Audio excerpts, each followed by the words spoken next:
Parece que ya llegó. Listo, ya estamos en vivo. Muy bien. Hola, ¿qué tal? Muy buenas tardes a todos, a todas las que nos siguen y los que nos siguen en el grupo de estudios sobre Eurasia. Es un placer para mí estar presentando el día de hoy nuestra cuarta y última, nuestro último panel, qué sucedió en Eurasia durante 2023. Y bueno, el día de hoy, esta noche de jueves, nos acompaña el embajador Ricardo Villanueva, el embajador Jorge Álvarez y el doctor Gilberto Conde del Colegio de México. Vamos a estar entonces conversando justo a propósito de la región de Medio Oriente, que ha sido, pues como cada año, bastante controversial, por decirlo de alguna forma. Entonces nos acompañan una serie de especialistas en la región que vamos a ir conversando a partir de tres líneas de análisis, ejes de discusión, que bueno, vamos a tener un tiempo, una serie, tres rondas justamente para ir dialogando, ir intercambiando perspectivas, análisis y demás.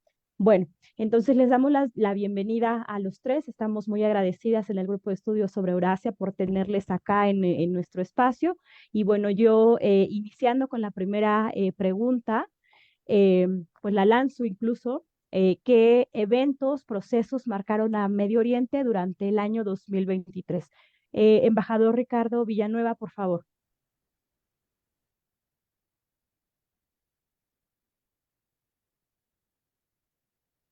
Su micrófono, por favor. Sí, bueno, muchas gracias por la invitación. Una disculpa por esta voz de aguardientoso, no es aguardiente, es que estoy enfermo. Creo que Jorge también anda en las mismas. Bueno, si hubiéramos hecho esta pregunta, el primer tema en el mes de octubre, hubiera sido tal vez difícil encontrar un tema relevante en el Medio Oriente, pero a partir de la guerra entre Hamas e Israel, pues es desde luego el evento más destacable en este año en Medio Oriente. Y yo diría que no solamente en este año, sino que es un evento que históricamente va a tener una enorme incidencia, para bien o para mal. Esperemos que sea para bien como resultado final, ¿no? Eh, lo digo porque la guerra también implica un cambio en el paradigma del Estado judío, no solamente eh, un drama para el pueblo palestino, sino que ha tenido una influencia que tal vez no se siente mucho en los medios mexicanos, pero en Israel existe una comunidad ciertamente con menos influencia hoy liberal, que nunca ha renunciado al tema de la consecución de los dos estados. Eh, y, y sienten que el gobierno del primer ministro Netanyahu está en problemas y que es un gobierno que una vez que las aguas se calmen un poco, se consiga imponer un cese al fuego total o permanente, probablemente este gobierno desaparezca.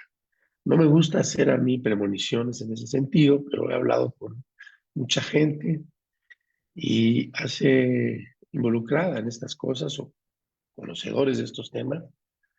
E incluso, bueno, participé hace un par de meses en una mesa redonda en la Universidad Complutense de Madrid sobre el tema de los acuerdos de Oslo, a 30 años de los acuerdos de Oslo, y en el que participaron también funcionarios o exfuncionarios del gobierno de Israel, que se encuentran ya sea en Israel o en la iniciativa Ginebra, y que son defensores de una línea diferente a la que plantea el gobierno del actual primer ministro y del gabinete, pues de gente muy, muy radical que tiene ahí y que aspiraban incluso a ir soterrando, ir apagando el tema palestino. Probablemente no se entiende de otra forma, para como la humedad ir penetrando en el Banco Occidental y después una solución pues, final en Gaza, que probablemente hubiese sido el único enclave palestino rescatable. La guerra ha cambiado todo esto, y también la guerra ha destrozado el derecho humanitario en como lo conocemos actualmente. Ha desplegado una serie de discusiones, algunas de ellas muy ácidas. Por ejemplo, eh, pues toda esta eh, casi inquina contra el secretario general de la ONU, ¿verdad? Por hablar de dos o tres temas que son por todos conocidos y que no son necesariamente ni antisemitas ni antiisraelitas, como es el hecho de que estas cosas no se dan en el vacío, ¿no? Siempre y cuando se condene, desde luego, como se ha condenado siempre, la barbarie de Hamas. Entonces, ese es el evento más importante. El evento más importante no es solamente la guerra que continúa lamentablemente cada día con costos más altos, pero cada día también más difícil de llevar a cabo. Empiezan ya a conocerse las fricciones del gabinete del primer ministro Netanyahu con la Casa Blanca.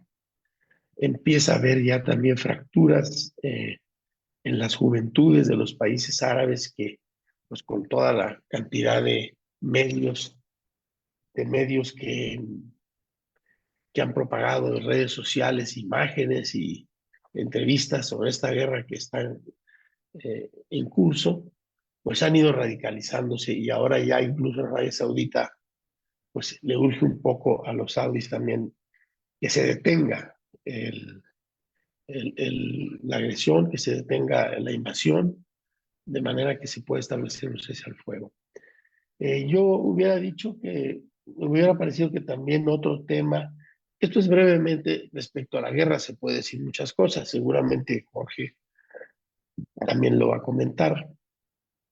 Yo dejaría para la segunda mesa, eh, pues, qué podemos esperar, ¿no? ¿Qué podemos esperar? Ya plantearé ahí un par de ideas. El otro aspecto que hubiese destacado, aunque ya es ahora con menor importancia, es el de la consolidación de Arabia Saudita como un epicentro de desarrollo en Medio Oriente. Ha habido un cambio generacional en Arabia Saudita. Al principio, pues no con muy buenos pronósticos, porque sabemos lo que sucedió, un par de eventos lamentables con este periodista saudí disidente, Khashoggi, pero pues mal que bien ha habido cambios en la estructura social saudí. Es otra sociedad. En el año 2015, cuando yo me retiré del servicio exterior, visité Washington por primera vez. En mi vida había estado en Washington. Y lo hice porque me invitó a Washington el embajador saudí, un amigo mío de mis años de Arabia Saudita. Y ahí me enteré yo que había aproximadamente 27,000 estudiantes de grado y posgrado en distintas universidades de Estados Unidos en carreras profesionales. Ese año, pero siempre los hay, y ha llegado a haber 40,000. Es decir, se ha dado una transformación, lenta transformación.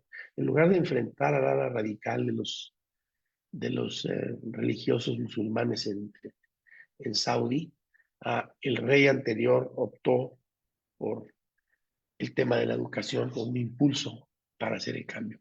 Y ese cambio ya se está dando. Hay obras de infraestructura, hay planes de desarrollo, y los israelitas estaban muy interesados en combinar su tecnología con estas inversiones y probablemente relanzar una zona del mundo que siempre ha estado en retraso, ¿no? Ese sería el otro tema. No me quiero pasar, hasta aquí lo dejo.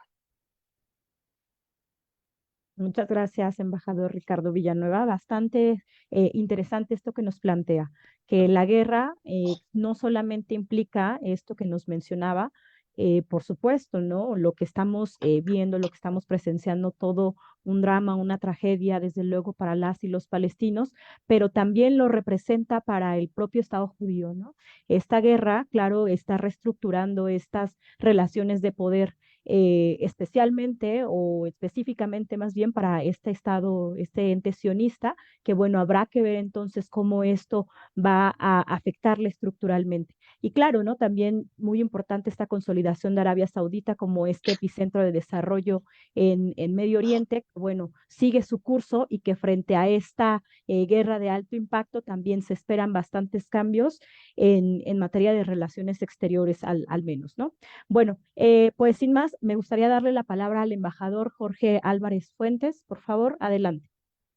Muchas gracias, antes que nada, por la invitación y la oportunidad de compartir reflexiones y análisis con queridos colegas y amigos y jóvenes como ustedes ingresados en los escenarios en el Medio Oriente. Yo destacaría entre los eventos más importantes, más relevantes en el Medio Oriente, el hecho de que prácticamente desde inicios del año, uno de los centros, digamos, o uno de los eventos que atrajo la mayor atención fue la propuesta de una reforma judicial en Israel. En Israel, a lo largo de muchas semanas, la formación de un gobierno de coalición de extrema derecha, encabezada por el primer ministro Netanyahu, eh, venía impulsando, esto todo se ha suspendido, bien señalaba Ricardo, la guerra lo ha cambiado todo, pero la propuesta de una reforma del Poder Judicial marcó sin duda un elemento muy importante de polarización dentro del Estado de Israel.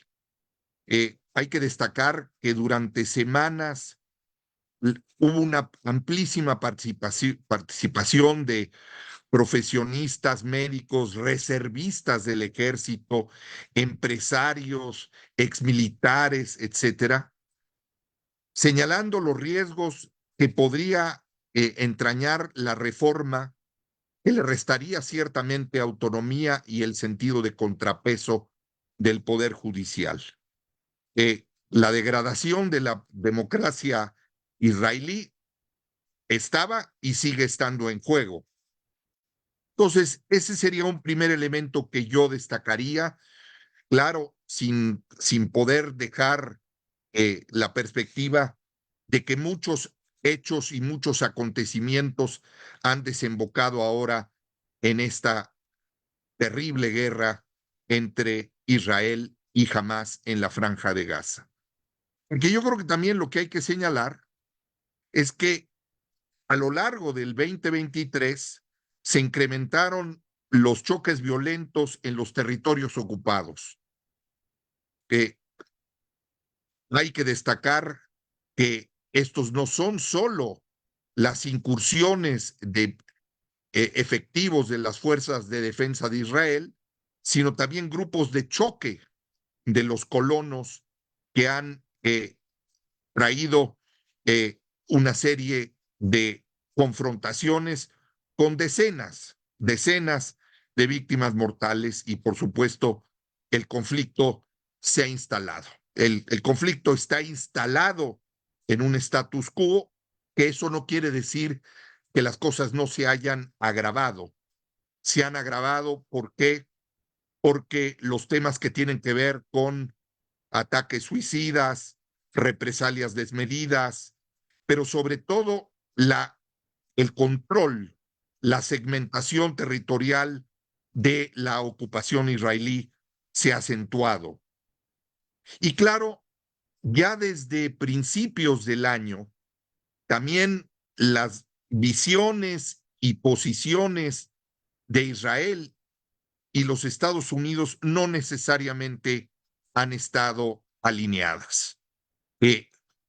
Washington, por ejemplo, ha reconsiderado algunas de sus decisiones para financiar a instituciones israelíes en los territorios ocupados. También a la par han pasado acontecimientos importantes también en el entorno de Palestina e Israel. Egipto atraviesa por una crisis económica muy severa muy, muy severa, siendo un país absolutamente pivotal para el Medio Oriente, y no podría coincidir más con Ricardo de que efectivamente hoy el Reino de Arabia Saudita es el protagonista más relevante, es el actor de peso específico en el Medio Oriente. Los otros elementos y eventos que hay que destacar es los desarrollos en las conversaciones y negociaciones que condujeron a un posible acuerdo de normalización de relaciones diplomáticas entre Israel y Arabia Saudita, mucho con el incentivo de los Estados Unidos, pero también tomando en consideración los intereses que Arabia Saudita e Israel persiguen.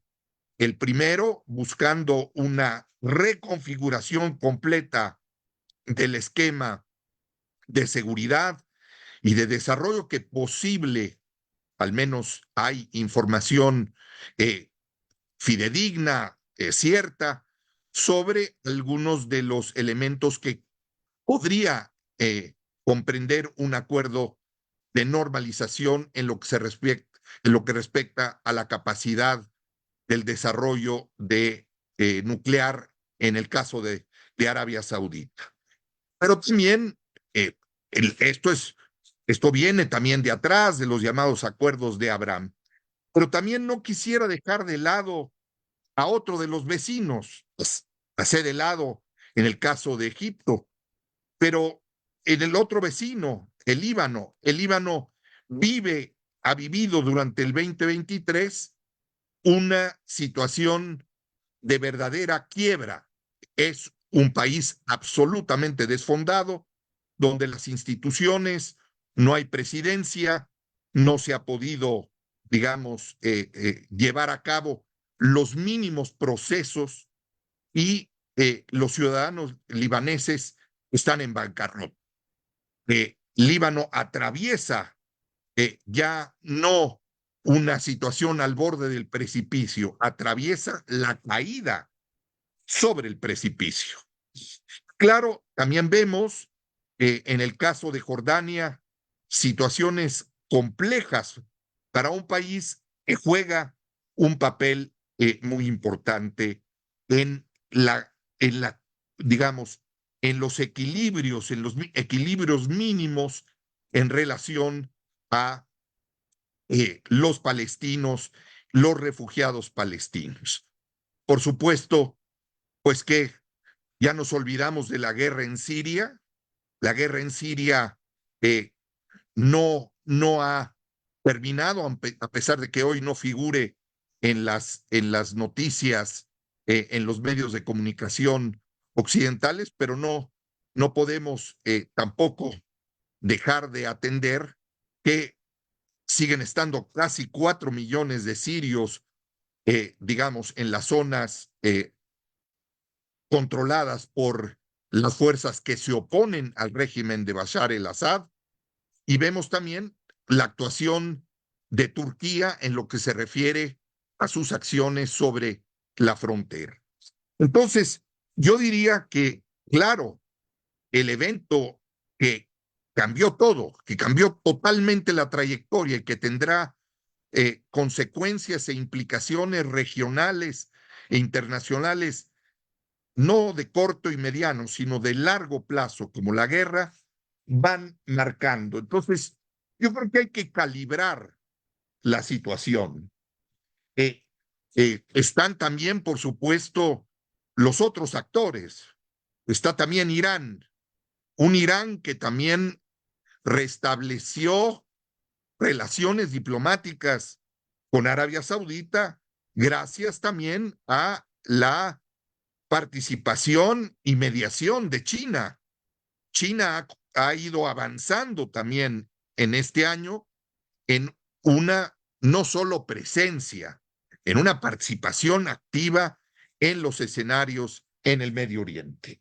Entonces, tenemos un escenario en donde los Estados Unidos han venido recalibrando su GPS, por así decirlo, en el Medio Oriente, donde Rusia es un protagonista, lo es, lo era antes, pero lo es ciertamente desde 2015, a partir de su participación directa en la guerra en Siria, y por supuesto también el hecho de que haya un escenario de conflicto también en esa zona del mundo, otra guerra que para algunos habrá salido de su pantalla, pero que es la guerra en el Yemen.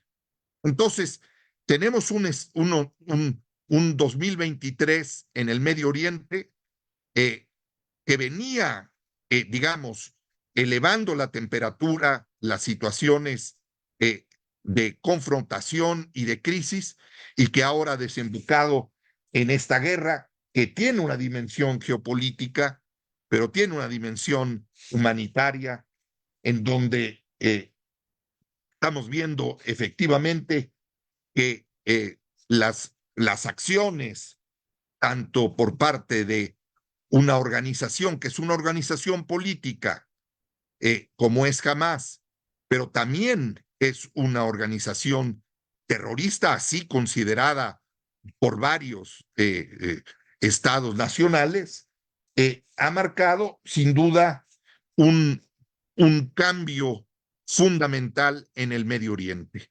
Estamos a 2 meses de una guerra que ha provocado más de 18,000 víctimas mortales en Palestina, pero que también será parte de las bajas, las consecuencias que tendrá para Israel, sin duda, la respuesta desproporcionada y la incursión que continúa llevando a cabo. El riesgo, y aquí me detendré, es también la enorme presión que en este momento se mantiene en 3 frentes. Uno, en lo que se refiere a la posible, digamos, expulsión o presión que pudiera llevar a que palestinos desde la Franja de Gaza penetren o entren en el territorio egipcio.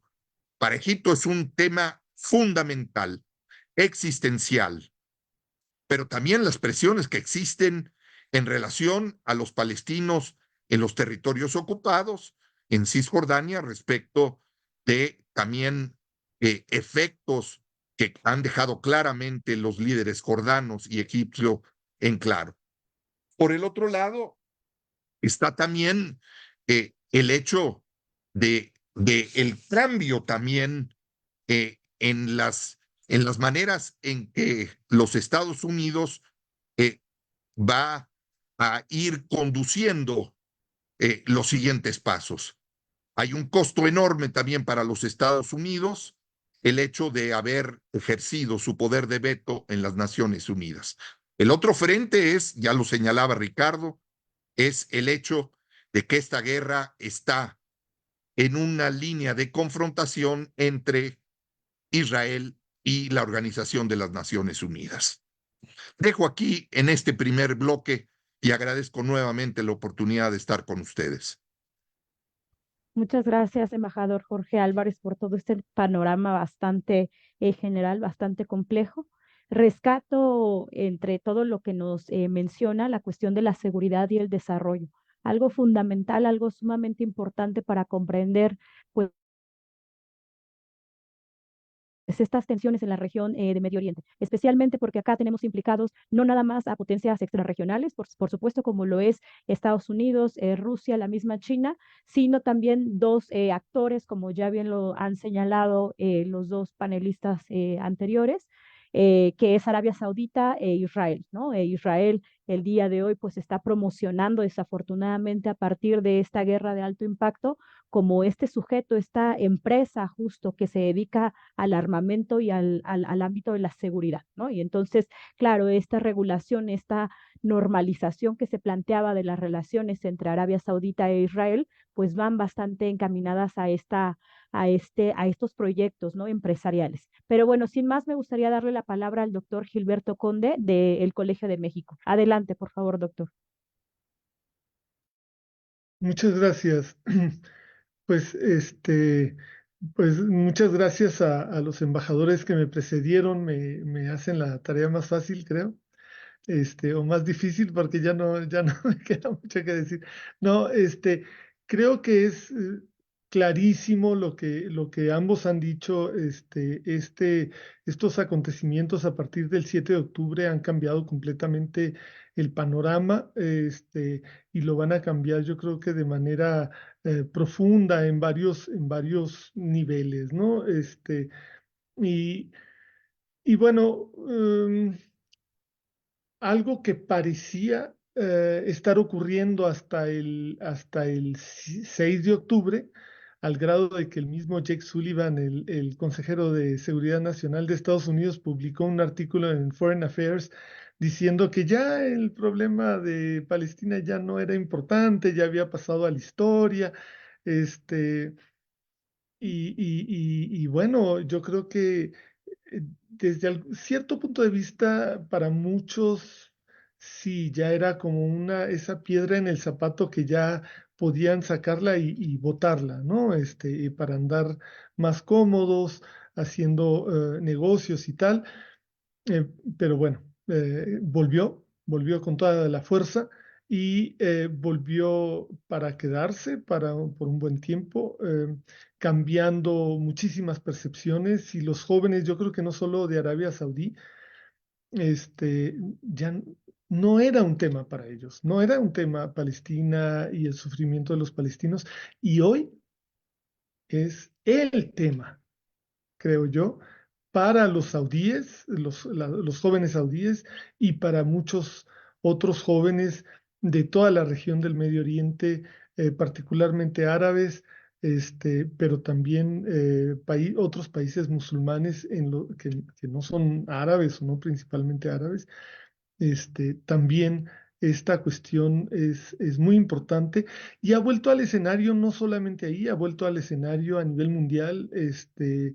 Me parece que es claro para Europa y Estados Unidos, particularmente para Estados Unidos, donde la juventud, sectores importantes de la juventud están volviendo a esta visión internacionalista en el sentido de solidaridad y empatía con otros pueblos a raíz del sufrimiento de la población de Gaza, ¿no? Si el día 7 de octubre todos sentimos una gran empatía y un compadecimiento con las víctimas israelíes del ataque de Hamas. Muy rápido eso se volcó hacia el sufrimiento del pueblo gazatí concretamente, ¿verdad? Y esto, bueno, creo que va a definir cosas importantes en el futuro, pero esto ya corresponde a otro bloque, ¿no? ¿Y qué estábamos viendo hasta entonces, hasta el 6? Estábamos viendo, bueno, aquello que fue tan importante durante muchos años, la primavera árabe del 2011, sobre todo, o diciembre de 2010 en adelante, que había tenido reverberaciones importantes en otros momentos, en Marruecos 2015, en Líbano, en Irak, en Sudán mismo 2019, Argelia, Túnez también había tenido renacimiento esta primavera árabe. Pues hemos visto que ha sido reprimida por diferentes estados, que en Sudán, por ejemplo, la guerra entre el ejército y el grupo paramilitar de Hameti tomó por entero el escenario político del país, eh, relegó a los rebeldes, a los jóvenes y no tan jóvenes que se levantaron para exigir una democratización del país, exigir la absorción de los paramilitares en el ejército, etcétera. Todo esto ha sido eclipsado, ¿no? En Irán, la muerte de Gina Amini también fue algo que desató movilizaciones populares sumamente importantes durante este año y que había sido, eh, pues, había habido una respuesta represiva muy importante del régimen, pero no siempre con una gran capacidad de mantenerla abajo, ¿no? El Rojava, para completar el cuadro que nos pintaba Jorge Álvarez también en cuanto a Siria y Turquía, pues Turquía reprimiendo por medio de la invasión de áreas muy extensas del norte de Siria, también y llevando ahí a muchos de los refugiados sirios que están en su territorio, pues también actuando en contra de este experimento eh, autonomista que ha sido muy importante en el norte y este de Siria, ¿no? Y así nos podríamos ir con esto. Esto se agrega a lo de Israel, que ya mencionaba Jorge. Túnez, bueno, el endurecimiento del régimen con la asunción de poderes plenos por parte del presidente, ¿no? Un país que durante mucho tiempo pensamos que era el país de la primavera árabe en el sentido de que era el único que había logrado algo, ¿no? También dinámicas geoestratégicas que ya se mencionaron, la consolidación de Rusia como un actor de primer orden en el Medio Oriente, en un contexto, y de China también como un actor económico sumamente importante, en un contexto en el que Estados Unidos se retiraba, ¿no? Se retiraba a partir de la derrota en Irak, de los altísimos costos erogados por Estados Unidos para invadir Irak. Se habla de 6 billones de dólares, una cantidad astronómica, realmente astronómica. Este, y que hizo que primero Obama y luego Trump, muy extrañamente Trump como si él lo hubiera inventado cuando que ya la retirada de Estados Unidos de Medio Oriente había empezado desde antes, pero Trump quiso este, profundizar eso, no pudo del todo, pero sí había una cierta retirada de Estados Unidos y esta guerra pues trajo de nuevo completamente Estados Unidos a la región y creo que los costos económicos, además de los políticos, van a ser también muy elevados, este, a no ser que sucedan cosas eh, pues sorprendentes, ¿verdad? Pero todo parece indicar que para allá va. Entonces, pero en estas dinámicas geoestratégicas se enmarca esta este protagonismo de China, ¿no? Un protagonismo muy importante de China logrando una reconciliación entre Irán y Arabia Saudí, cosa que parecía totalmente imposible, pero que lo logró muy a despecho de Estados Unidos y probablemente de ahí viene este gran esfuerzo de Estados Unidos por tratar de jalar de nuevo a Arabia Saudí al redil, trayéndolo a un acuerdo con Arabia Saudí y esto del 7 de octubre le reventó ese proceso. No sabemos, ya veremos si es algo definitivo o no. Este, el proceso de OPEP Plus también creo que no voy a entrar en detalles, pero es un proceso importante porque la OPEP ampliada implica la colaboración ¿cómo se llama?, de Arabia Saudí con Rusia, muy particularmente. ¿Qué más? Bueno, ya me extendí, pero solo quisiera señalar que efectivamente esta guerra cambia muchas cosas a nivel geoestratégico. Obviamente en el terreno de la cuestión palestina la vuelve a poner en el centro del Medio Oriente como no parecía ya haber desaparecido, pero la trae completamente al centro. Este, pero a mí me llaman la atención algunas cosas. O sea, Estados Unidos sigue teniendo una fuerza diplomática apoyada, claro, en dos portaaviones, un submarino nuclear, numerosos destructores, y mucho dinero y mucha fuerza diplomática y militar. Este, Sin embargo, hay fenómenos ahí, digamos, Estados Unidos ha perdido mucho prestigio con su apoyo absoluto e incondicional, que apenas empieza a resquebrajar ahora en estos últimos días o últimas horas, este, a Israel, ¿no? Y hemos visto cómo Arabia Saudí ha llegado a acuerdos con China, muy interesantes, por una suma de dinero insignificante para ellos, ¿verdad? Que son 7.500 millones de dólares, que para mí sería muchísimo dinero, pero para ellos es eh, pues una gotita, ¿verdad? Acordaron intercambiar, que sus intercambios comerciales bilaterales por un equivalente a 7.500 millones de dólares anuales se realice en renminbi, la moneda nacional china.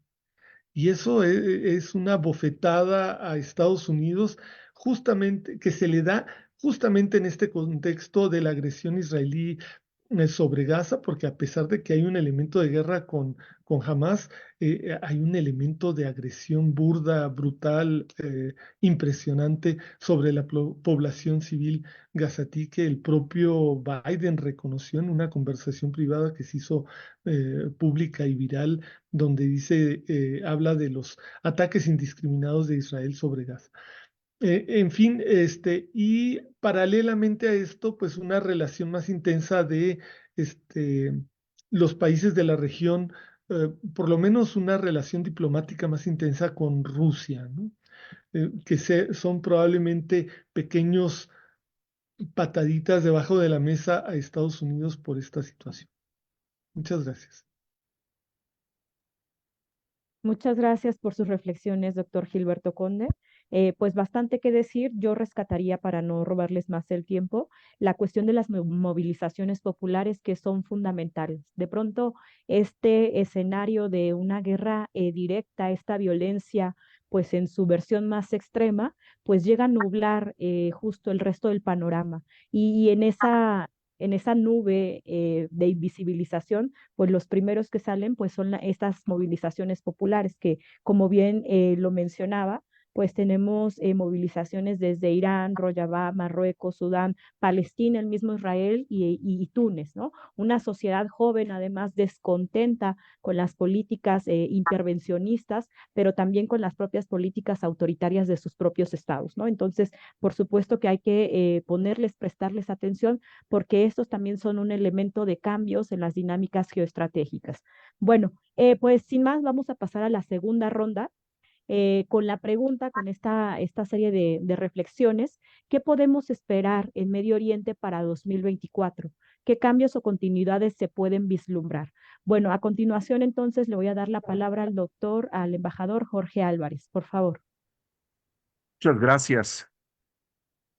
Lamento iniciar el segundo bloque señalando que es muy probable que en el 2024 la sexta guerra entre Israel y Hamás se extienda todavía por algún tiempo. Esto es, el 2024 incluirá esta guerra. ¿Y qué podemos esperar también cuando ha habido ya un relanzamiento de la causa palestina? También no se puede minimizar el hecho que ya se apuntaba hace un momento sobre la extendida eh, eh, manifestaciones en el mundo, sobre todo de jóvenes. Pensemos en lo que está pasando en algunas de las universidades en los Estados Unidos, pero en muchos países del mundo en donde la causa palestina, el conflicto palestino-israelí y árabe-israelí, que parecía haber salido de la escena, estará presente en el 2024. Entonces, el escenario del 2024 para el Medio Oriente va a ser, antes que nada, tratar de encontrar cómo salir de la niebla de la guerra, cómo pensar en el día en el que pueda afirmarse en el terreno que esa guerra ha llegado a un término. Vemos las enormes dificultades de una tregua humanitaria que no pudo detener de modo alguno el conflicto de fondo y que está marcando también la necesidad de plantearnos en el Medio Oriente prácticamente todas las dinámicas geopolíticas, económicas y sociales. Ahora, yo quisiera detenerme también en un tema que se señaló atinadamente por Ricardo Villanueva, que tiene que ver con el derecho humanitario. El derecho humanitario en el 2024, si ya estallado por los aires, tendrá que retomarse. Hay también en la guerra y en los conflictos leyes, hay convenciones internacionales, y si ya veíamos un asedio sobre el derecho internacional en general, el derecho internacional humanitario está en crisis.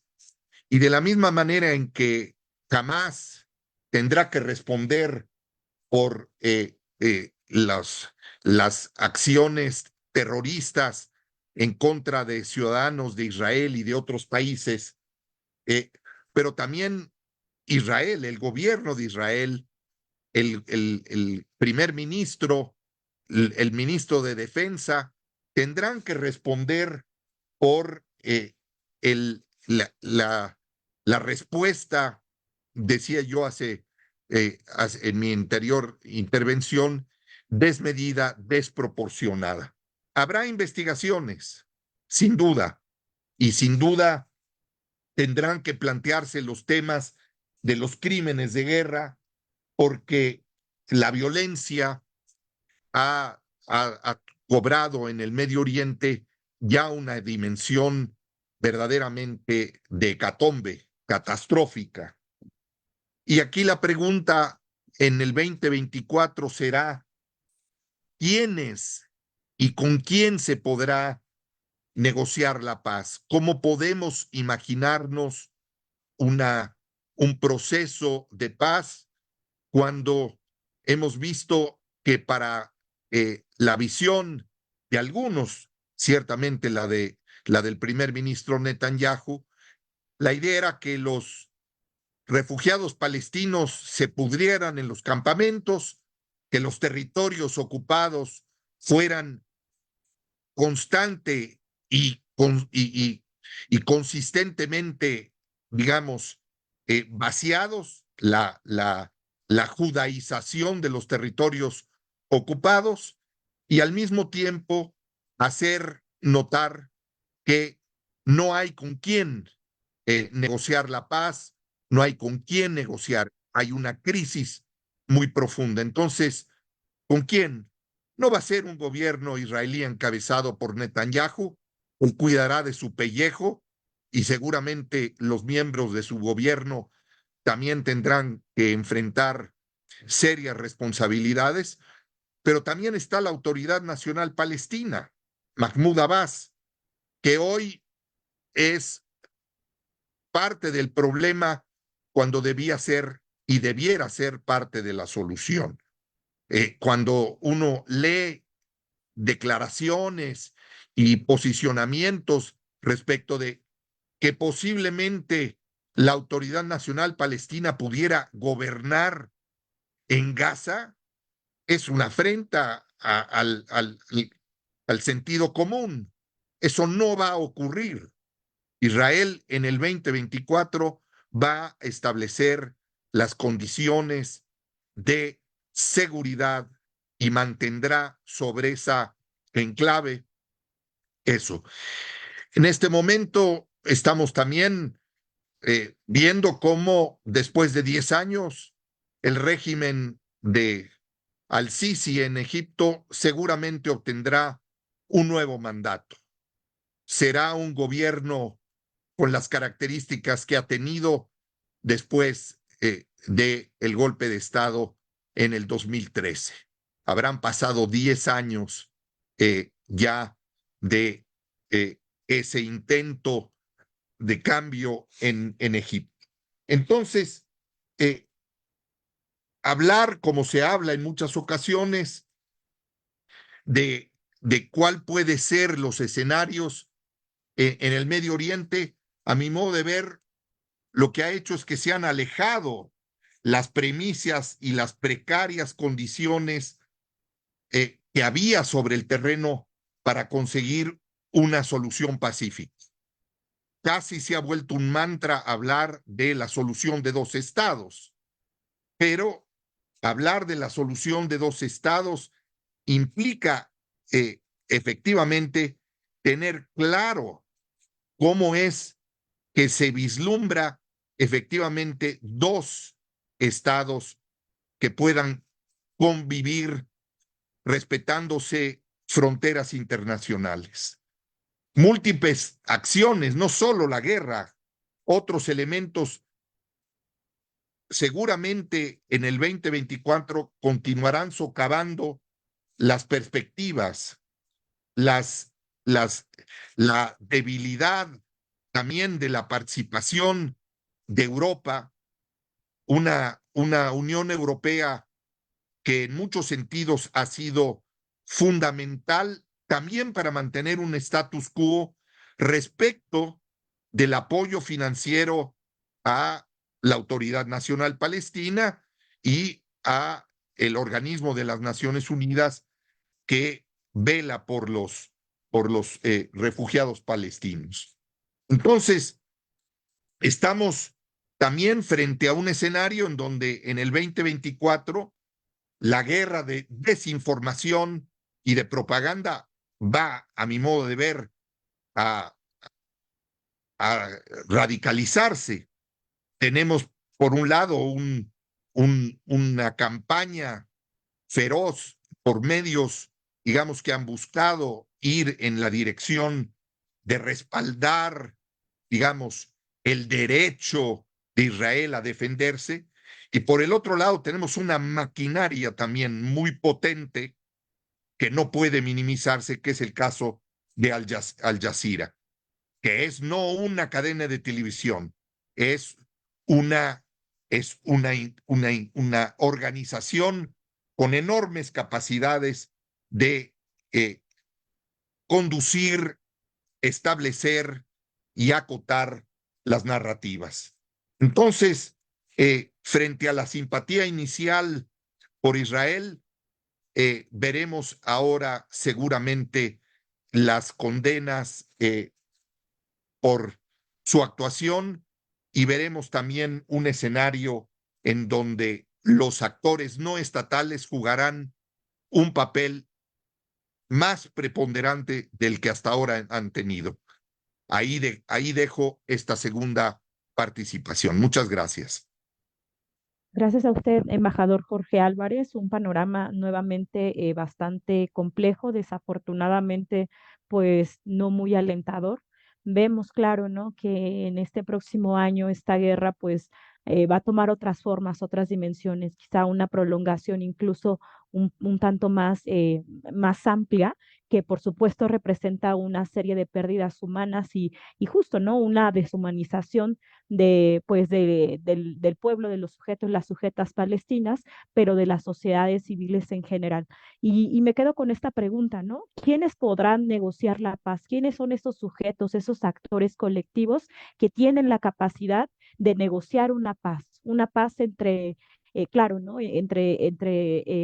Por un lado Israel, pero también por otra Palestina, no solo Hamas. Pero bueno, seguimos con esta segunda ronda. Le vamos a dar la palabra al doctor Gilberto Conde. Adelante, por favor.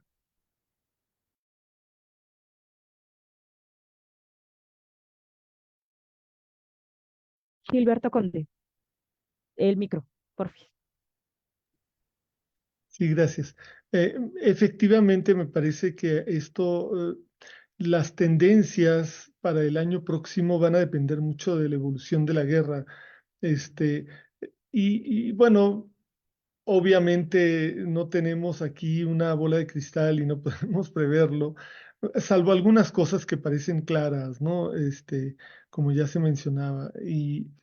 Mm, por ejemplo, la tendencia esta que vimos de la primera reunión extraordinaria de la Asamblea General de Naciones Unidas, donde 120 países votaron a favor de una tregua humanitaria. Pasamos a hace unos días, en un lapso de, ¿cuánto? 2 semanas aproximadamente,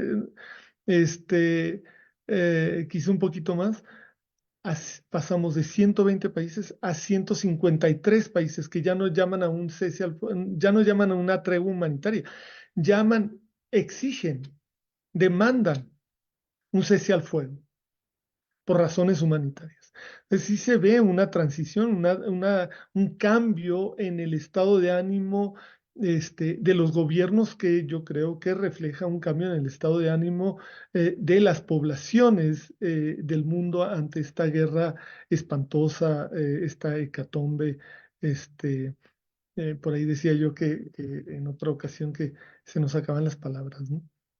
Entonces, ¿qué escenarios, no?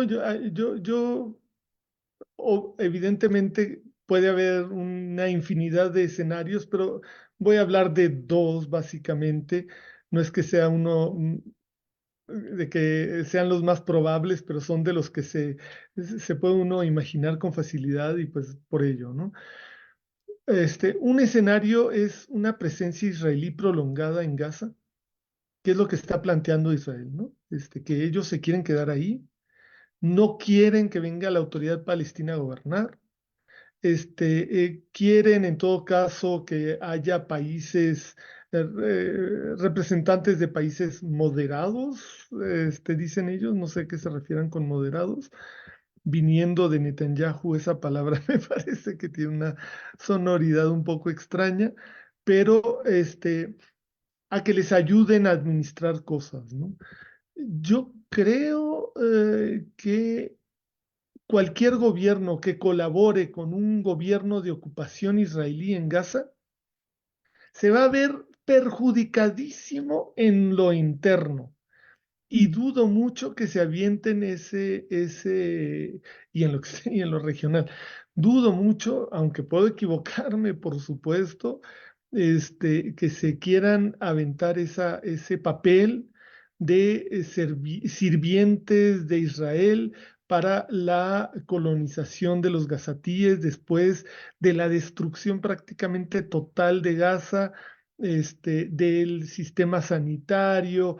Ahora quieren destruir los mantos freáticos, inundando los túneles de Hamas con agua del mar, etcétera, etcétera, etcétera.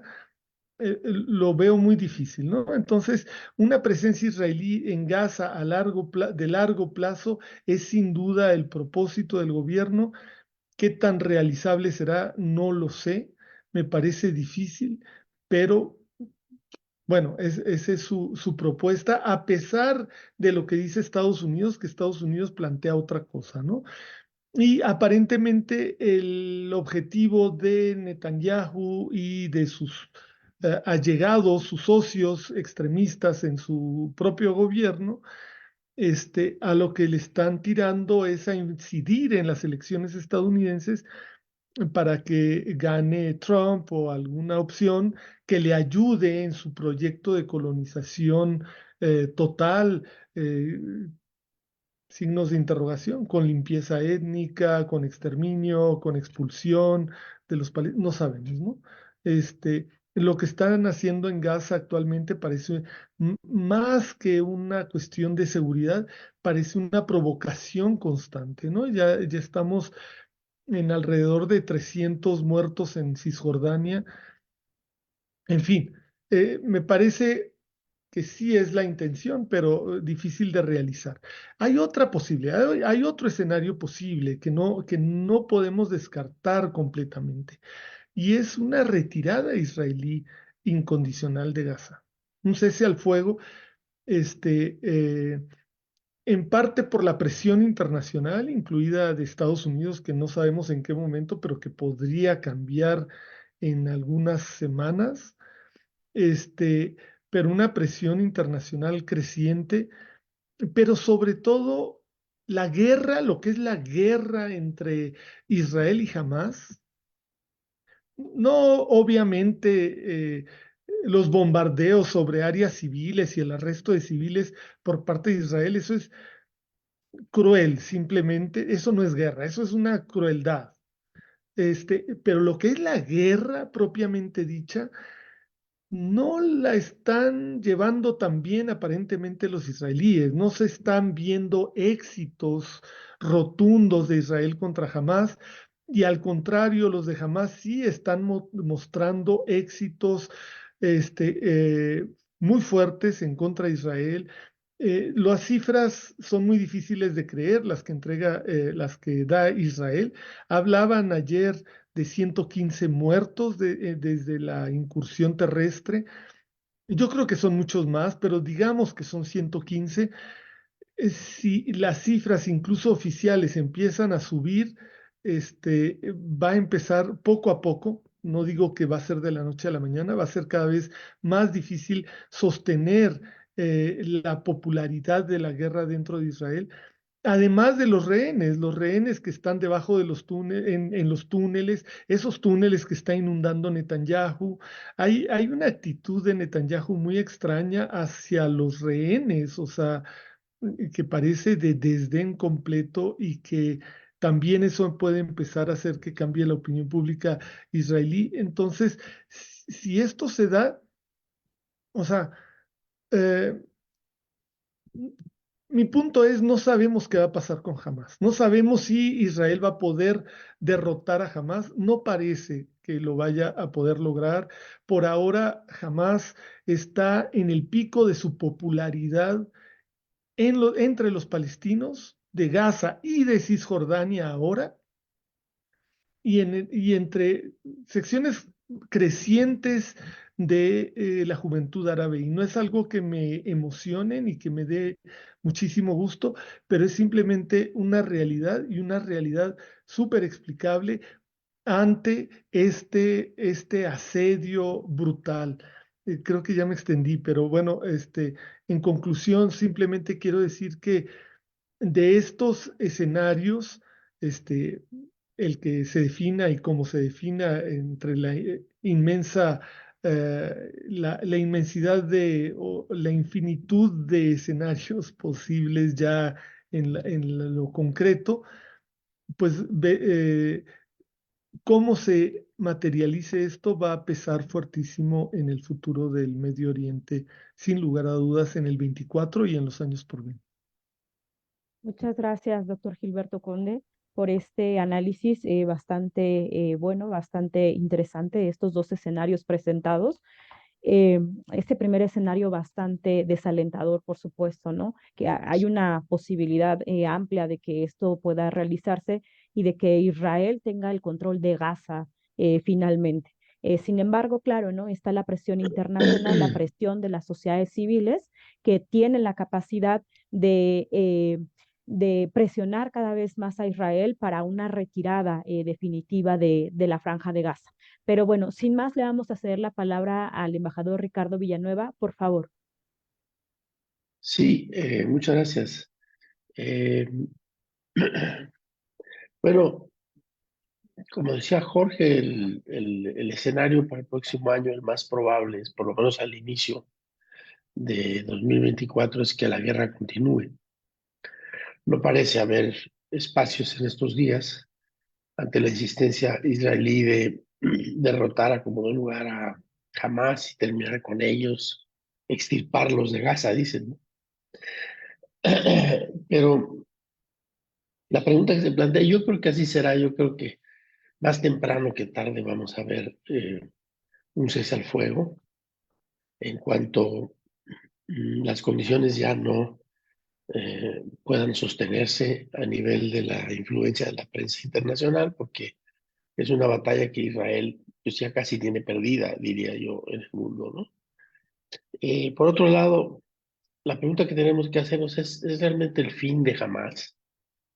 Eh, yo creo que las guerras generalmente traen un ganador y un perdedor, ¿no? Y en este caso, Hamas es el perdedor, nadie lo quiere en la mesa de negociaciones, no lo quieren los saudíes, porque está avalado y financiado parcialmente por entrenado por Irán. Tampoco lo quiere el gobierno del Líbano, lo que queda del gobierno del Líbano. No quieren ni a Hezbollah ni a Hamas.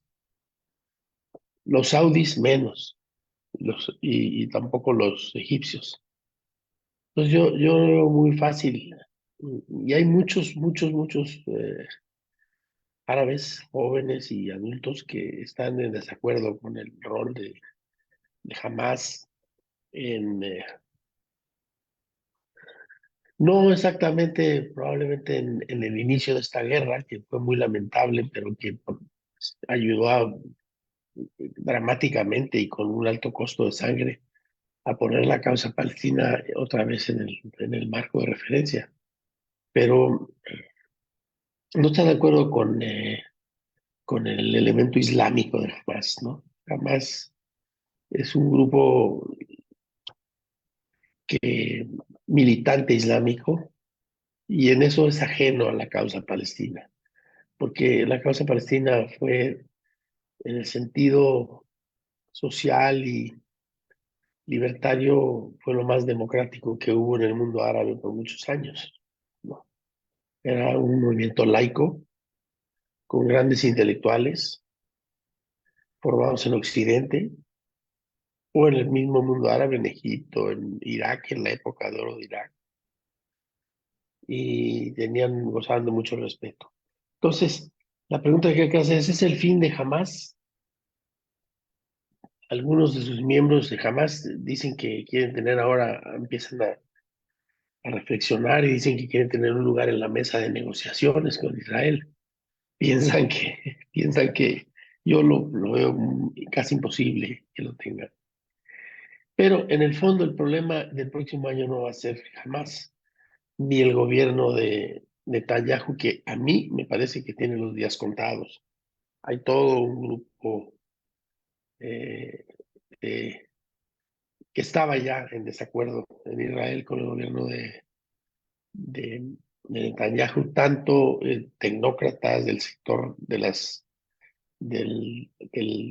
avances de tecnología digital como miembros del ejército, están completamente en desacuerdo con el camino que llevaba el gabinete del primer ministro Netanyahu y qué es lo que los ha llevado en cierta forma a donde están ahora.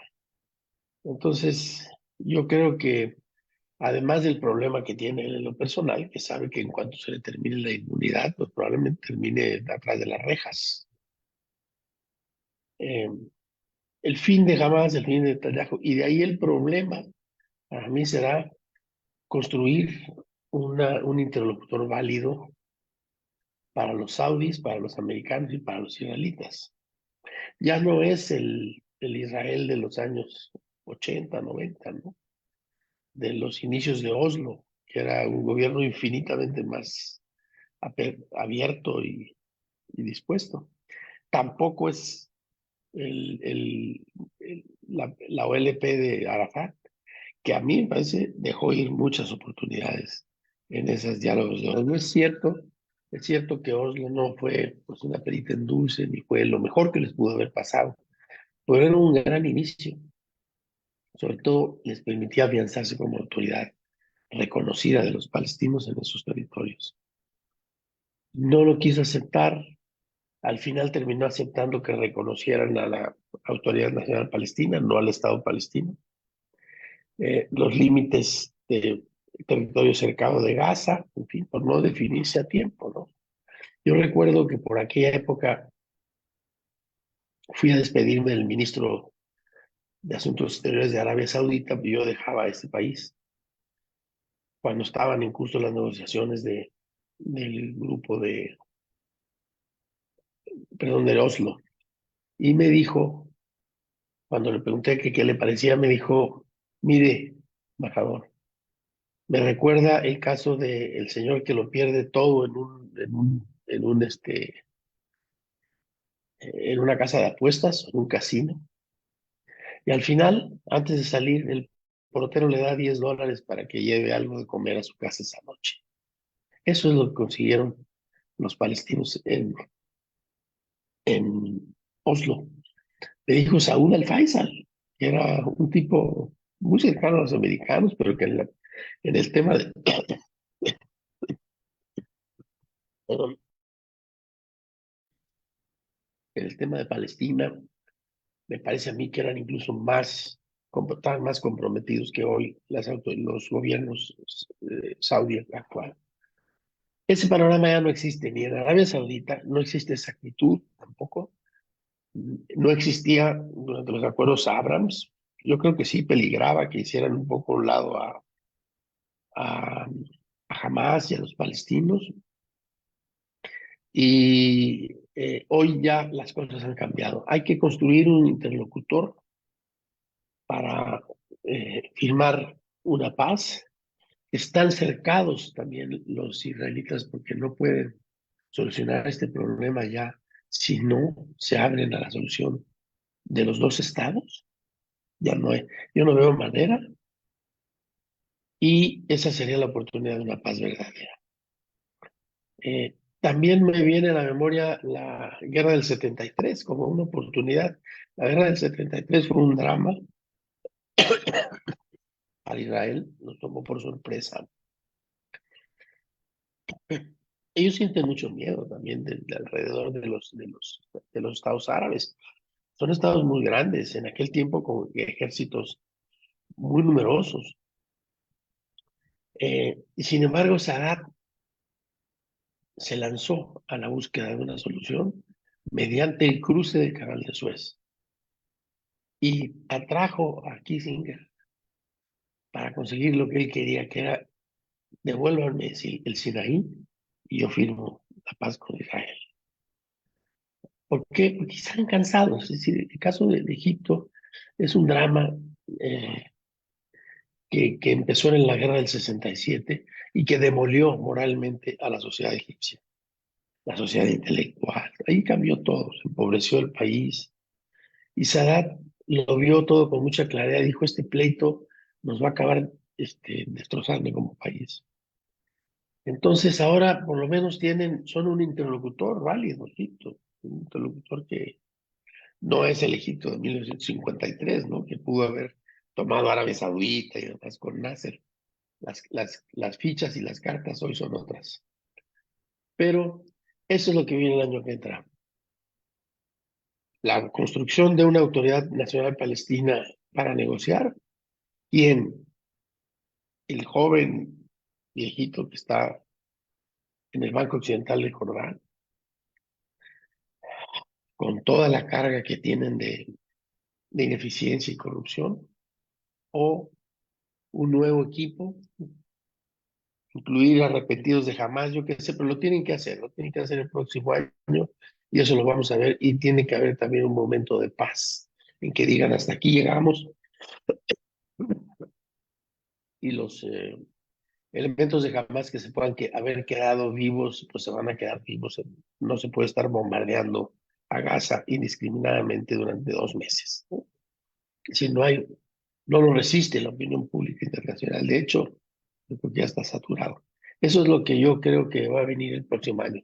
Perdón por extenderme. Muchas gracias. Muchas gracias a usted, embajador Ricardo Villanueva. Nos plantea también un panorama bastante complejo a propósito del próximo año. Bueno, para ir cerrando, vamos a abrir la tercera y última ronda de nuestro panel con la pregunta, ¿cuál es el estatus de los estudios sobre Medio Oriente en México y América Latina? ¿Cuáles son estos retos y alcances de estos estudios? Vamos a empezar ahora con el doctor Gilberto Conde. Adelante, por favor. Gracias. Eh, los estudios de Medio Oriente han avanzado mucho en América Latina en las últimas décadas y sobre todo en los últimos 10 años, creo yo. No es que no se hiciera nada, se hacía bastante, bueno, relativamente bastante en décadas anteriores, pero creo que ha crecido notablemente desde 2010, 2011 para acá. Este, hay bastantes libros, artículos que se producen en México, en Argentina, en Brasil, Costa Rica y en otros países, por supuesto, Cuba, etcétera. Eh, y creo que también no solo han aumentado en números, sino también en calidad. Hay trabajos muy notables, hay académicas y académicos muy destacados en estos países que mencioné y en algunos más. Este, Ahora, las temáticas, yo creo que sí, algunos se centran en el Medio Oriente, estudiando el Medio Oriente desde América Latina, aunque hay otros que trabajan sobre las relaciones bilaterales, América Latina, Medio Oriente, que no son realmente estudios de Medio Oriente como tales, y otros que hablan acerca del Medio Oriente en América Latina, que tampoco son propiamente estudios sobre Medio Oriente, pero de alguna forma sí también, ¿no? Entonces, creo que hay un trabajo importante que se está haciendo en nuestro continente. Los retos, creo que hay retos diversos. Este, para empezar, tenemos un reto que tiene que ver con lo que algunos han llamado orientalismo periférico.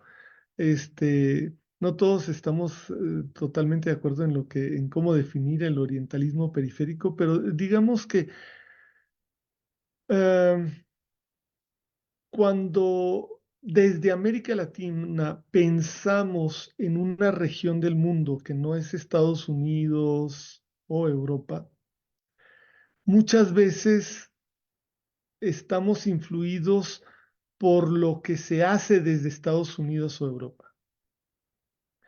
Entonces, hay una cierta tendencia a calcar prejuicios que vienen de Estados Unidos o de Europa en los estudios sobre esas otras áreas del mundo y por supuesto que el Medio Oriente no es una excepción.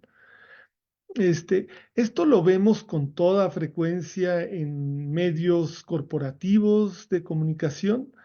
Es muy, muy común ver este reflejo de esas influencias de países del norte, entre comillas, en cómo se tratan los temas de otras regiones del mundo, pero esto afecta en mayor o menor medida a la academia. Yo creo que en la academia hay esfuerzos importantes por evitar esto y por tener un acercamiento epistemológico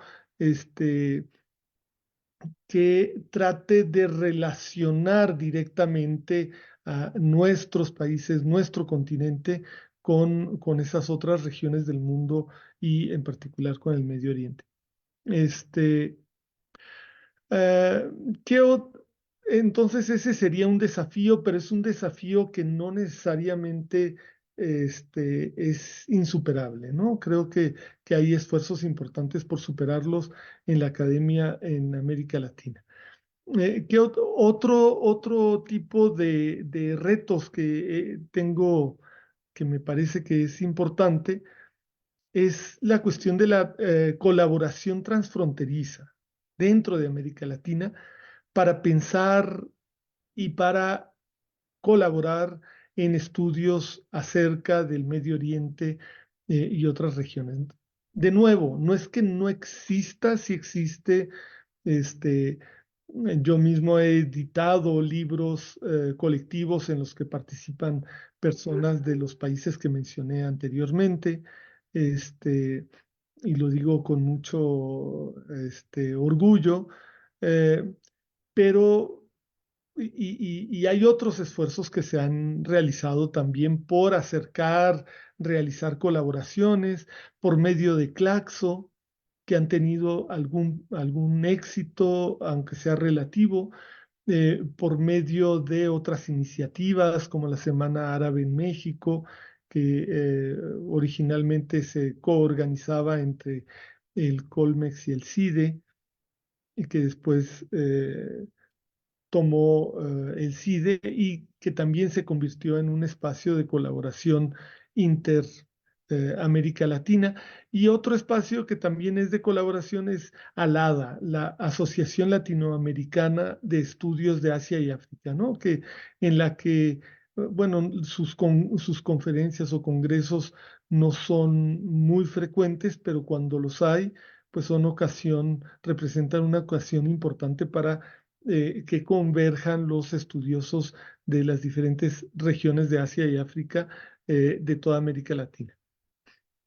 Desgraciadamente, sí sigue siendo un desafío porque sí hay una tendencia en los diferentes países a incluir sobre todo colaboradores académicas y académicos del mismo país, a pesar de esos avances que también hay que mencionar.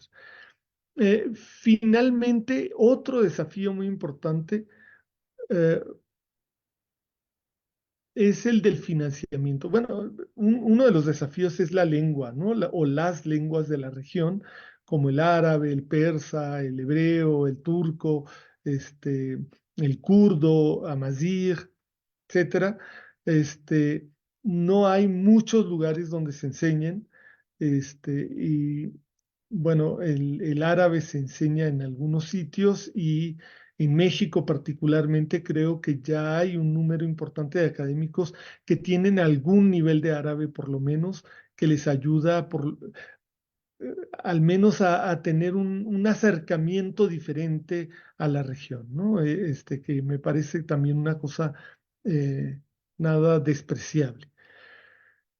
Y el desafío del financiamiento, ¿no? Nuestras instituciones académicas para nada son como Harvard o Berkeley o Oxford o qué sé yo, ¿verdad? Incluso eh, la Sorbonne, eh, donde puede haber mayor financiamiento para hacer viajes de investigación a la región, al Medio Oriente directamente, ¿no? Y eso perjudica, por supuesto, la profundidad de los estudios que se hacen desde América Latina porque están menos asentados, están más asentados en la información de segunda mano o la información que se puede recolectar por medio de Internet y de las redes sociales, que no hay que despreciarla, es muy importante y es muy buena, pero para nada es lo mismo que pasar temporadas largas en el Medio Oriente. Y para poderlo hacer,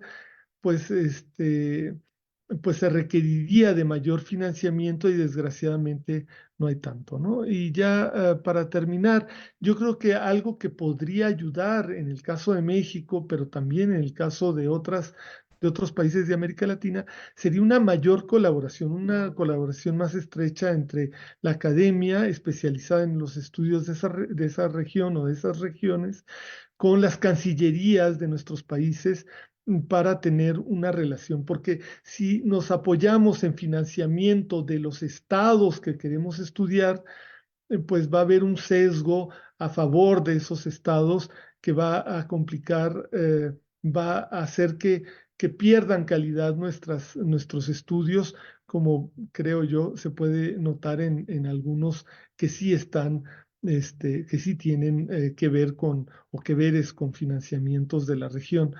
Entonces, bueno, eso sería lo, lo que yo podría aportar al respecto. Gracias, doctor Gilberto Conde. Pues claro, ¿no? Son muchísimos retos y pues ahí también yo pondría sobre la mesa que esto que ya nos plantea el doctor Gilberto, pues se centra sobre todo en la Ciudad de México, ¿no? Los estudios sobre estudios regionales, específicamente Medio Oriente, pues están concentrados acá en la Ciudad de México y hemos perdido también de vista las otras universidades. Bueno, le vamos a dar ahora la palabra al embajador Ricardo Villanueva, por favor. Y bueno, brevemente, porque realmente no, ya lo dijo todo el doctor Conde y lo dijo muy completo.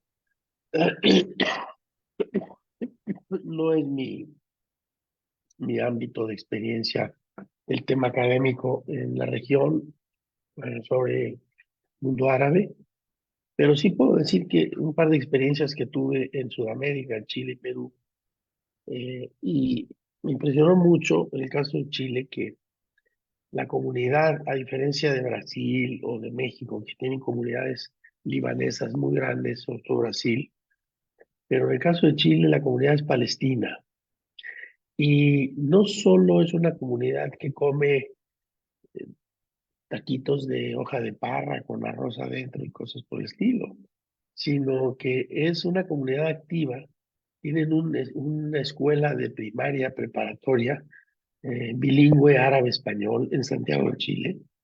Tienen un club deportivo, que era el Club Palestino, y un equipo de fútbol profesional también, en la liga. Es decir, están presentes, pero donde más presentes están es en la parte académica en las universidades, intercambian con académicos del mundo árabe, y también en el diseño de la política exterior de Chile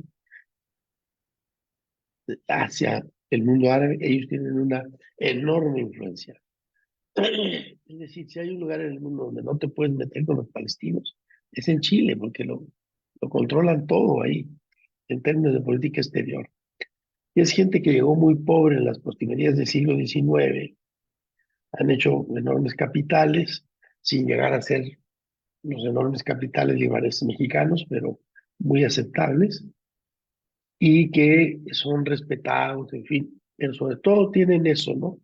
Una continuidad académica a partir de las escuelas que tienen, de esta escuela que tienen, y una presencia en Palestina, tanto en las zonas ocupadas de Cisjordania como en Gaza. Cada vez que había un conflicto, venían algunas docenas de voluntarios chilenos con apellidos palestinos, ingenieros, médicos, etcétera, apoyar con, en fin, tratamientos y demás, o arreglando casas o cosas por el estilo. Y tenían ya incluso un canal con Israel para que le pudieran hacer el clearance, o sea, que pudieran aceptarlo sin tanto burocracia, porque entrar en aquella época, ahora es imposible, pero entrar a Gaza era punto menos que entrar al séptimo círculo del infierno, no podías entrar. Eh, entonces, ellos conocían esas intríngulis para ayudar a su gente. Algunos de ellos me sorprendió que no hablaban árabe, pero iban de todas maneras a ayudar. Y luego la parte, en la comunidad mexicana libanesa es distinta, ¿no? Es una comunidad que se reúne alrededor de la nostalgia cultural de la comida, de la familia, muchas virtudes, muchas cosas, pero no tienen una contraparte, me parece a mí. Probablemente ahí Jorge nos puede ayudar más en Líbano, que esté más involucrada en la política local, y que los mexicanos ayuden, o los brasileños, ¿no?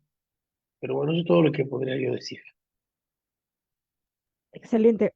Muchas gracias, embajador Ricardo Villanueva. Ahora le vamos a ceder la palabra al embajador Jorge Álvarez. Por favor. Muchas gracias. Agregaría a lo que ha aportado Gilberto y Ricardo. Efectivamente, en los últimos 10, 12 años, sí ha habido un cambio cualitativo y cuantitativo en los estudios y el interés por conocer, estudiar, analizar eh, el Medio Oriente. Yo destacaría además los esfuerzos, por ejemplo, que desde hace más de ese tiempo se viene haciendo en el Centro de Estudios de Asia y África, en el Colegio de México, del que Gilberto es parte, y que ha formado un capital humano importante y que ha mantenido efectivamente un interés, y coincido plenamente con él en los retos de cómo articular esos esfuerzos para que estos fructifiquen en un esquema de un sistema más en red, en donde haya un ecosistema más propicio. Yo creo que un cambio importante también, y es un avance, es el hecho que en la Universidad Nacional se haya establecido, creado y funciona activamente un seminario universitario sobre culturas del Medio Oriente, el SUCOMO, que está vinculado al Instituto de Investigaciones Sociales y que dirige un académico, un profesor emérito de la UNAM, el doctor Carlos Martínez Assad, y que a lo largo de estos últimos años a mi modo de ver, contribuido de manera significativa con una labor de difusión y de expansión de interés. Y coincido con lo que señalabas, Irais, en relación a que hay una marcada concentración de estos esfuerzos en la Ciudad de México. Pero habría que decir también que hay algunos esfuerzos que se hacen fuera de la Ciudad de México.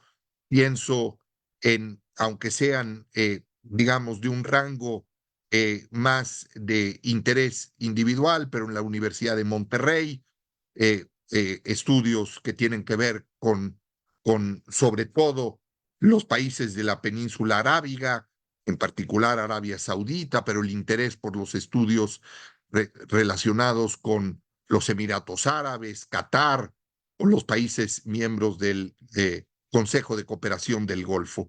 También hay algunos académicos que están vinculados a instituciones. Pienso en la Universidad de Anáhuac, que tiene también un seminario sobre Medio Oriente y que va buscando articular. Y efectivamente, la colaboración con académicos que les interesa y que han ya hecho importantes contribuciones, ya se ha señalado en el caso de Costa Rica, en el caso de Brasil, de Chile, también en países como Argentina y Uruguay hay sin duda, también, pero no dependiendo solo del interés que es muy diverso y efectivamente muy difuso por parte de las comunidades de los descendientes o que el vínculo es a través de la condición, digamos, de la herencia de migrantes árabes. Entonces yo creo que efectivamente los retos son cómo colaborar más, cómo contribuir.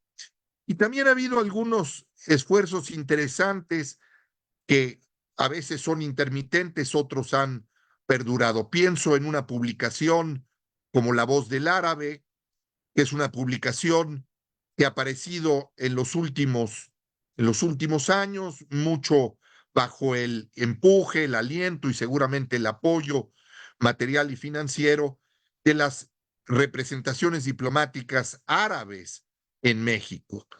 Y efectivamente, también en el caso de esto, el papel que pueden y debieran jugar los ministerios de Relaciones Exteriores, las cancillerías, eh, si bien no es un interés que yo diría podría caracterizarse como permanente, pero el interés por ofrecer desde el Instituto Matías Romero en la Cancillería mexicana o en la Cancillería palestina o brasilera, eh, esfuerzos que pudieran efectivamente articular. Hay muchos jóvenes, y digo muchos porque antes eran un puñado, ahora hay un número mucho más importante de jóvenes que se interesan no en la línea de los estudios orientalistas y digamos este elemento bastante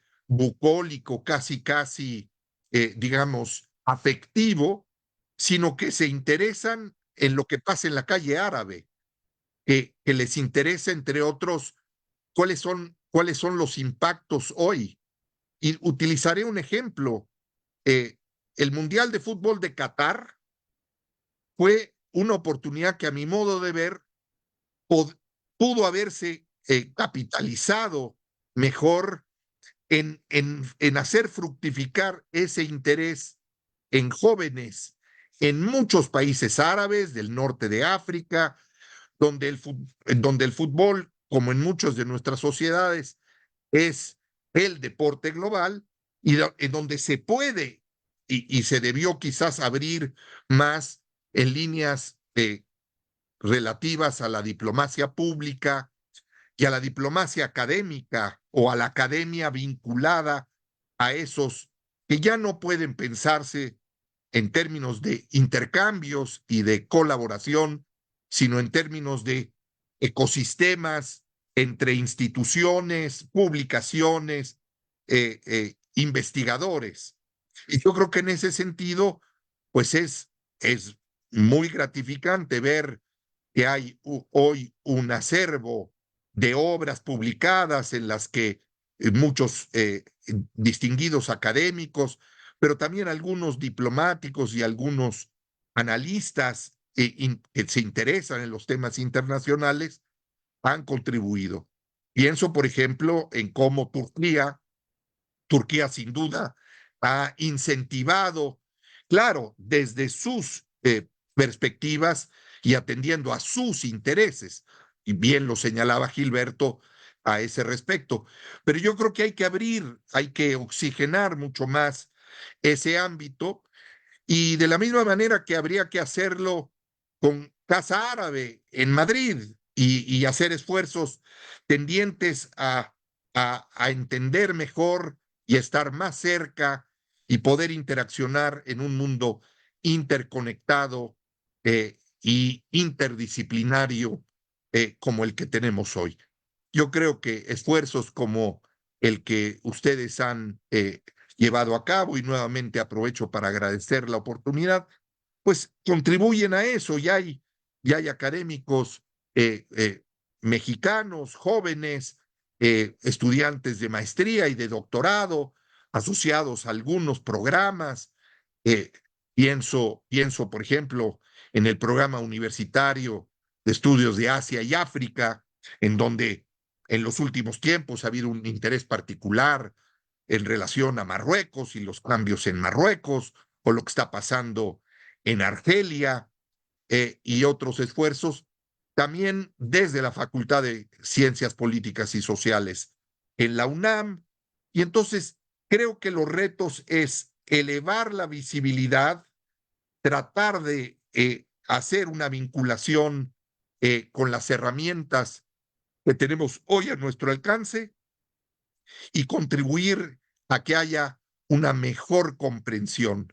Eh, varios eh, eh, diplomáticos, como en mi caso, que estamos en situación de retiro, publicamos regularmente columnas periodísticas en diarios que tienen un alcance interesante.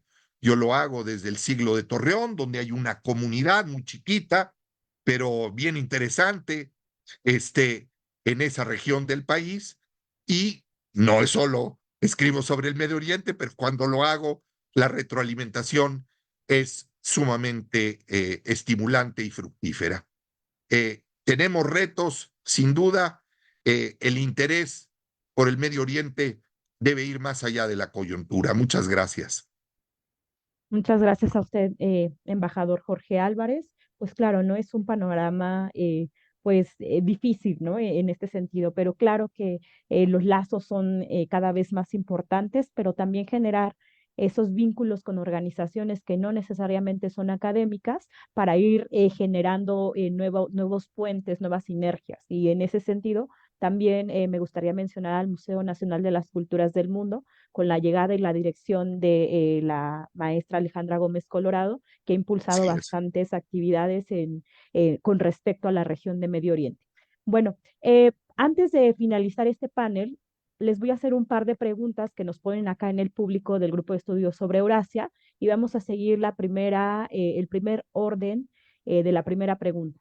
Las preguntas son, ¿cuál es su opinión respecto al incremento de actos antisemitas en Estados Unidos y en Europa principalmente? Y si en México estamos presenciando actos similares. Por favor, embajador Ricardo Villanueva.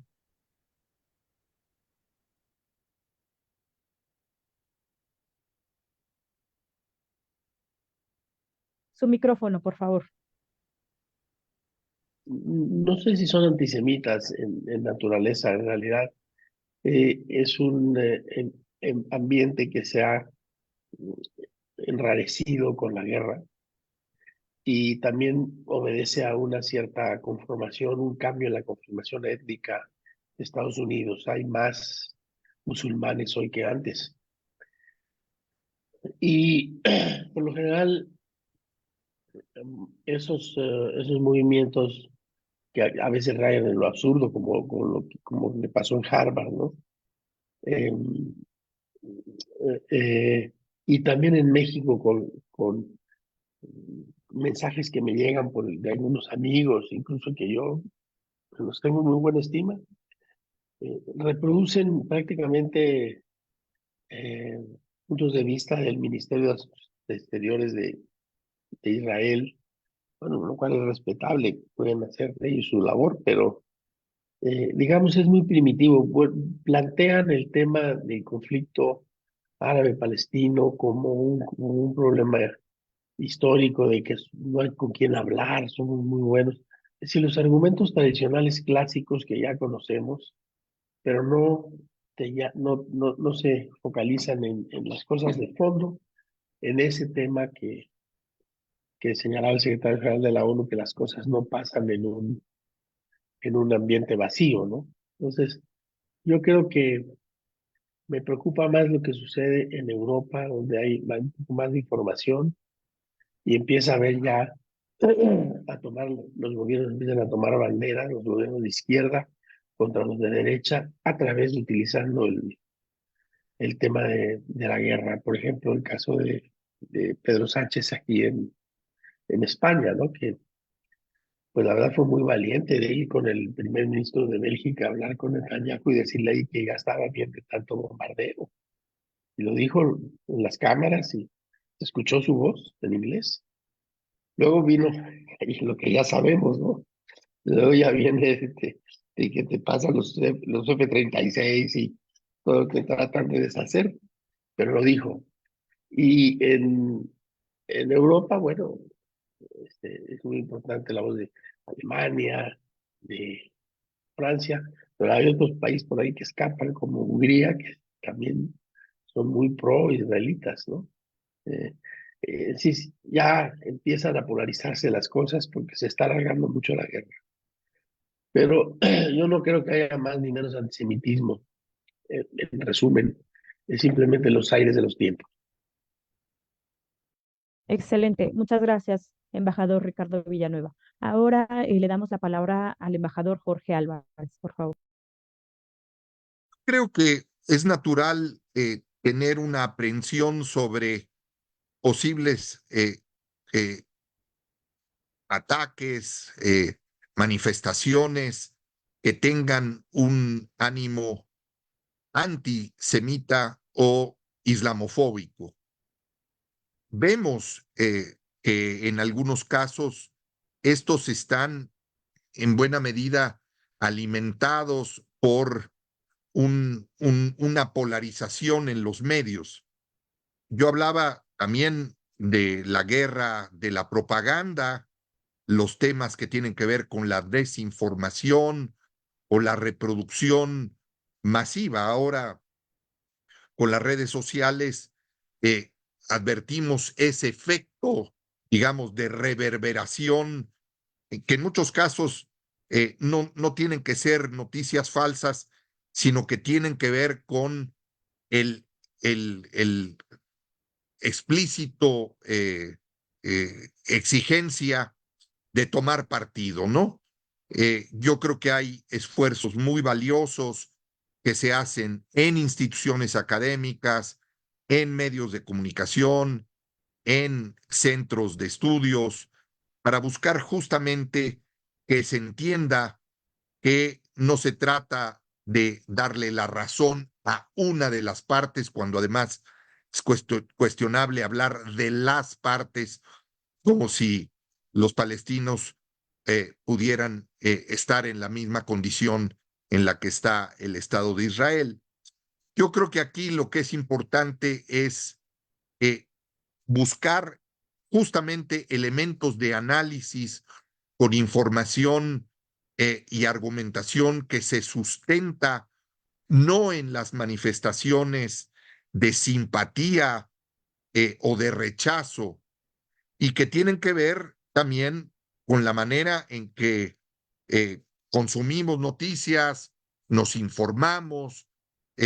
Cuando a mí algunos me preguntan, bueno, ¿y dónde ¿Dónde te informas? Pues me informo en todo, digamos, en una diversidad de medios, centros académicos, igual que puedo estar escuchando un seminario en línea del Atlantic Council en Washington, pues es relevante escuchar también profesores de la Universidad Hebrea de Jerusalén o atender a lo que se comenta en algunos centros de pensamiento estratégico turcos y en donde hay que ver Al Jazeera y consultar eh, Haaretz y otras publicaciones. Y entonces creo que en ese sentido lo que hay que buscar es tampoco propiciar esta especie de frenesí de que ahora vamos a tener nuevamente, como hemos tenido en otras ocasiones, digamos, pequeños estallidos aquí y otros en donde habrá ataques o, o actos de provocación o actos abiertamente terroristas o de índole criminal al amparo de la defensa de una posición pro-israelí o pro-palestina. Excelente, muchas gracias, embajador Jorge Álvarez. Por favor, doctor Gilberto Conde.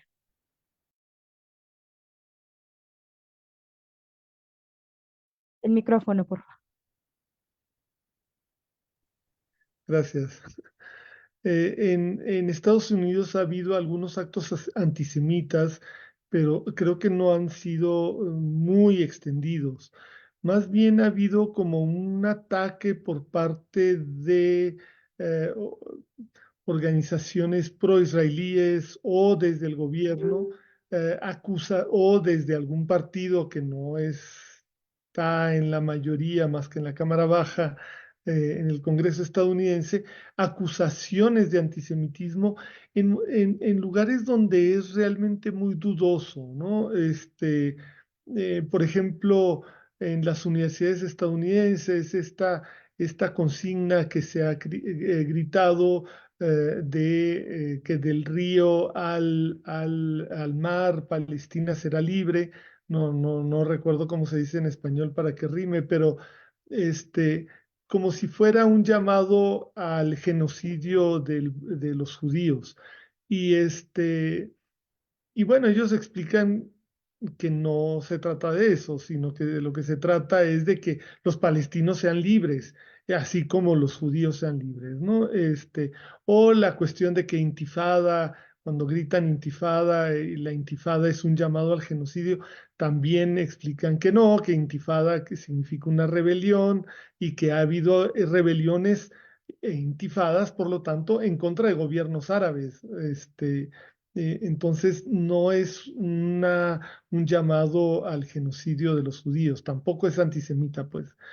Este, Algo muy interesante que ha habido en Estados Unidos que me parece sumamente importante es la participación de organizaciones como Voces Judías por la Paz, Jewish Voice for Peace, que es una organización importante que ha crecido muchísimo en los últimos 2 meses, pero que ya era muy importante desde antes, con judíos de todo Estados Unidos que están por la paz, o sea, que simplemente quieren la paz en Israel, ¿qué forma va a tener la paz? Bueno, ese es otro asunto, ¿verdad? Pero la paz. Y por lo tanto están en contra de lo que está haciendo Israel en este momento en Gaza. Este, y por supuesto que no están a favor de lo que les pasó a los judíos de Israel que viven cerca de Gaza el 7 de octubre. O sea, creo que hay que tener esto claro, nada más que luego los medios de comunicación confunden estas cosas. Yo hay otro grupo que sigo que se llama J Street, como K Street, porque K Street es en Washington, la calle de los lobbies, y estos formaron J Street, es un grupo de judíos que se manifiestan abiertamente a favor del Estado de Israel, entonces, por lo cual pues son sionistas, pero son judíos a favor del Estado de Israel, pero a favor de la paz también. y que se han expresado también con mucha claridad, quizá con menos contundencia que Jewish Voice for Peace, pero también, o sea, si uno, yo estoy suscrito a sus tweets y la verdad, con frecuencia retuiteo cosas que ellos tuitean, porque son cosas muy importantes y no se les puede de ninguna manera llamar antisemitas a estos grupos, ¿no? Aquí en México hay, igual que en Estados Unidos y en otras partes del mundo, desgraciadamente, ha tomado importancia y por influencia de Estados Unidos, creo yo, grupos que creen profundamente en teorías de conspiración. Y estas teorías de conspiración en Europa desde el siglo XIX han existido y muchas veces son una forma, una expresión de antisemitismo, porque este, dicen que todos los judíos serían parte de una conspiración, unas cosas realmente locas que hasta vergüenza me da, ya no digamos decirlas, sino hasta pensarlas, ¿no? De lo repugnantes que son y que pueden llevar a cosas peores, ¿no? Pero no creo, no estoy enterado de que ya haya habido acciones antisemitas en México. Sí sé que hay gente que está influida, porque me ha tocado escucharla, por esas teorías de conspiración antisemitas. Sin embargo, creo que el grueso de la solidaridad, aunque puede haber grupos minoritarios dentro de la solidaridad con Palestina y con los gazatíes, creo que el grueso de la solidaridad tiene clarísimo que no se trata de una cuestión de apoyar a los palestinos significa estar en contra de los judíos para nada. Y tienen claro que al contrario, deben combatir ese tipo de cosas porque saben, para empezar, saben que le perjudica a la causa de la solidaridad, pero además yo creo que están convencidos de que no es una cuestión contra el judaísmo ni en contra de los judíos. Y eso me parece muy importante, ¿no?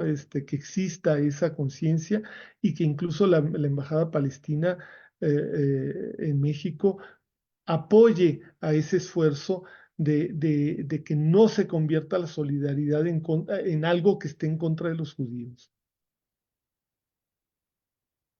Muchas gracias, Gilberto Conde, por em, este mensaje general a propósito de las preguntas del público. Bueno, pues sin más, yo les agradezco muchísimo su participación a los tres, al embajador Ricardo Villanueva, al doctor Gilberto Conde y al embajador Jorge Álvarez por su participación en esta mesa. Y por supuesto a nuestra querida maestra Edith Montes, Edith Incin Montes, por la organización de este coloquio, esta serie de coloquios que justamente el día de hoy estamos cerrando con el panel de Medio Oriente. Pues sin más, nuevamente les agradecemos también a las y los que nos están siguiendo por redes sociales y bueno, estaremos generando más contenido en el grupo de estudios sobre Eurasia a propósito de los que nos comentaron nuestros panelistas el día de hoy. Pues muchas gracias y hasta luego. Buenas noches.